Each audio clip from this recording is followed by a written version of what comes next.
Bonjour, je me retrouve pour un aspirateur de Philips qui est donné avec une autonomie extraordinaire de 70 minutes et il est là, donc il est vendu autour de 500 €. Il y a plusieurs versions, une avec qui fait aussi serpillière, mais c'est pas ce modèle là, c'est le modèle simple basique qui fait juste aspirateur.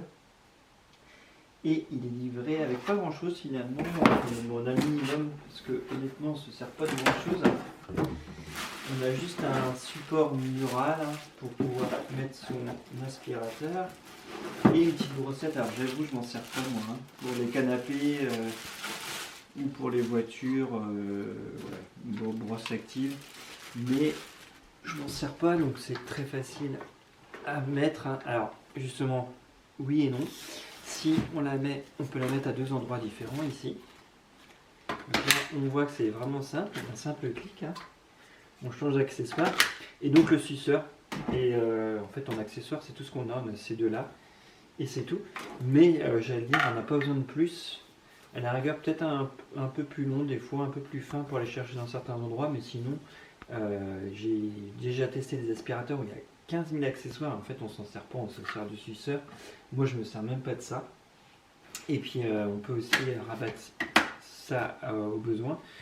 Donc avec ça en fait on fait quasiment tout, il n'y a pas besoin d'autre chose. Mais je disais vraiment simple, sauf ici, je sais pas pourquoi, mais voilà, il faut forcer ici. C'est pas très logique.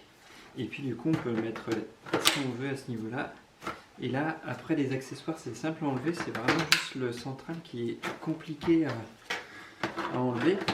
Et c'est pas super pratique parce que pour accéder au réservoir, eh ben, on est obligé de l'enlever celui-là. Donc c'est vrai qu'il faut forcer, donc bon, ça vient peut-être se faire un peu avec le temps, mais là en tout cas dans les premiers instants, c'est assez dur, surtout que normalement, il est lié à la brosse active et quand on est debout, on veut juste enlever le réservoir, on est comme ça, et là, ouais, c'est pas super pratique. Alors, premier défaut, il est lourd, on va pas se le cacher, il fait son poids, et j'ai testé des aspirateurs modernes en 2020, où c'est beaucoup plus agréable d'aspirer, puisqu'ils sont plus légers. Là, il est assez lourd, et l'aspiration est assez mal faite, il a tendance à plaquer au sol, sans pour autant aspirer d'une manière exceptionnelle, notamment sur les tapis. Sur les tapis, je ne trouve pas bon du tout. Et il faut vraiment aller au maximum en turbo. Et ça, je ne comprends pas trop pourquoi. Et pour autant, on est vraiment plaqué. Et donc, du coup, ça rend l'aspiration plus compliquée quand on se déplace. On a l'impression de forcer pour le déplacer.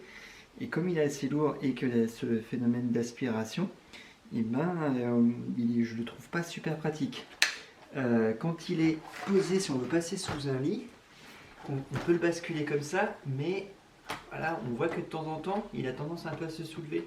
Donc il faut aussi faire un peu attention. Il y en a d'autres qui sont mieux adaptés, où il n'y a pas du tout ce phénomène, où il va un petit peu se soulever.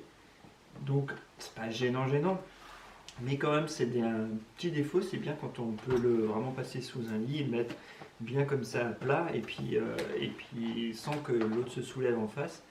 Là, il faut faire un petit peu attention quand même, il va tendance un petit peu à se soulever. En point positif, on a de la lumière. Voilà. Même si c'est toujours un peu gadget, c'est quand même pratique. Et la tête est vraiment très fine, ce qui fait qu'on peut aller chercher, par exemple là, sous un canapé. On va pouvoir aller quand même chercher assez loin sous le canapé. Et ça, c'est rare les aspirateurs qui sont aussi fins dans la tête, donc ça c'est plutôt un bon point. Sinon pour le réservoir, il est à mon goût pas du tout pratique. Parce que déjà là il faut forcer un peu pour l'enlever. Ensuite on est obligé d'appuyer ici pour l'enlever, voilà. Ensuite on est obligé de forcer un peu ici. On va le vider comme ça. Enlever les quelques cheveux qui traîne, et puis après il faut le remettre, et je sais pas pourquoi mais c'est pas pratique, faut forcer, voilà, de part et d'autre, voilà. Après hop, donc voilà, c'est pas non plus super compliqué, mais c'est pas, je trouve, super pratique non plus. Là c'était l'équivalent d'une fois d'aspiration. Et on voit que c'est quand même assez vite plein, donc il faut le vider à chaque fois. Ça, il n'y a pas de surprise, il n'y a pas de méthode miracle. Pour la recharge, c'est assez pratique en fait. Soit on met le support mural sur lequel viendra ce système, comme ça dès qu'on mettra l'aspirateur ça va recharger. Soit du coup on le met à n'importe quelle prise et puis voilà, on a juste besoin de démonter. C'est parti, on a une indication quand c'est chargé à fond. Et puis sinon en temps réel, on voit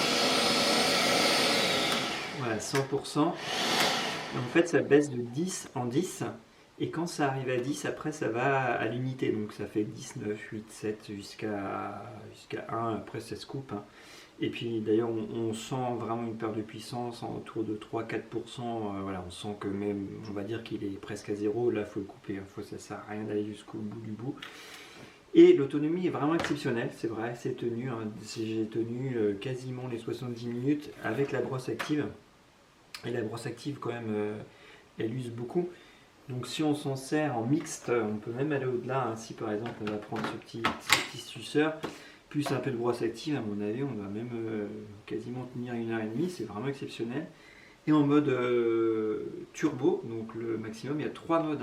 1, 2 et turbo. Et en mode turbo, on tient quand même 25 minutes avec la brosse active.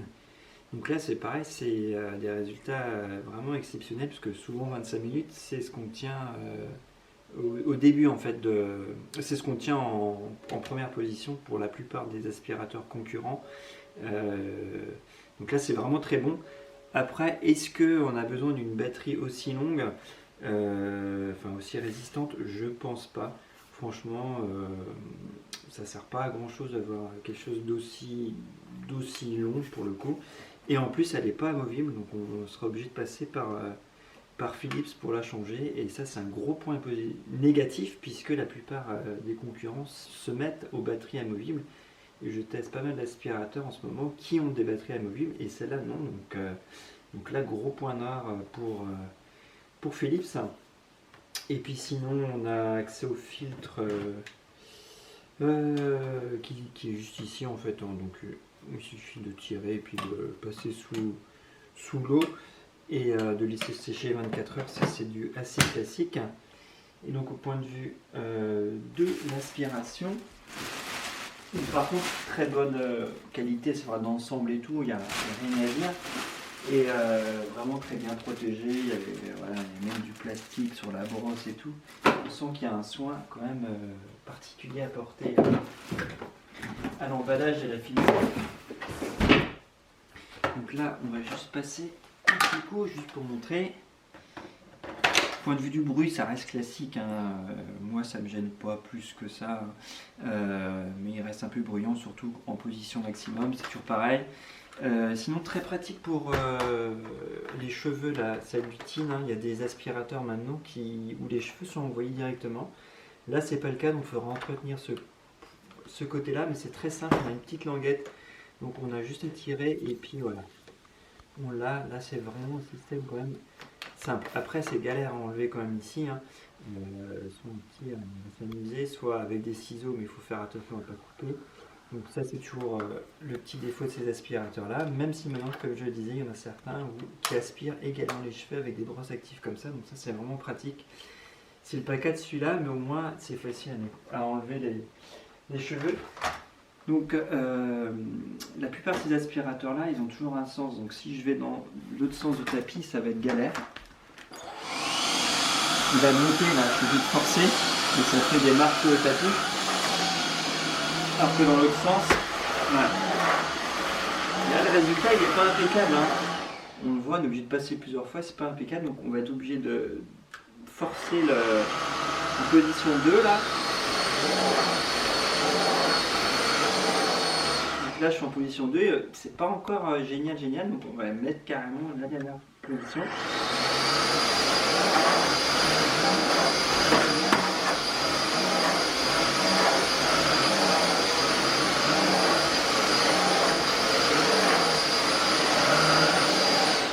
Et là on voit que c'est à peu près bon, mais n'empêche qu'on est obligé de passer plusieurs fois, d'insister un peu. Et vraiment sur tapis, c'est ma déception, je le trouve pas très efficace sur tapis. Par contre après sur le carrelage, franchement ça passe nickel. Même en 1, je fais toute ma maison en 1, j'ai pas vu trop de choses qui bloquaient, des petits cailloux et tout. On repasse des fois quand même un ou deux coups sur l'endroit un peu plus sale et puis ça envoie. Et sinon vraiment en mode turbo, bah là c'est vraiment efficace. D'ailleurs on peut voir sur le gros, on va tenter.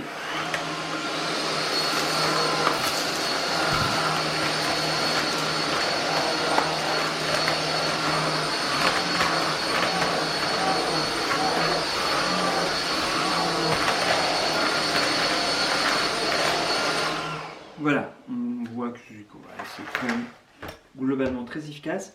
Donc bémol, le tapis, le réservoir que je trouve pas pratique à changer. Et puis franchement ça pèse au niveau du bras. Donc ça c'est pour moi le plus handicapant. Et puis également la batterie non amovible. Donc ça fait beaucoup quand même de points négatifs je trouve en 2020 pour un aspirateur qui se retrouve autour de 500 €. Ça serait pas en tout cas mon premier choix.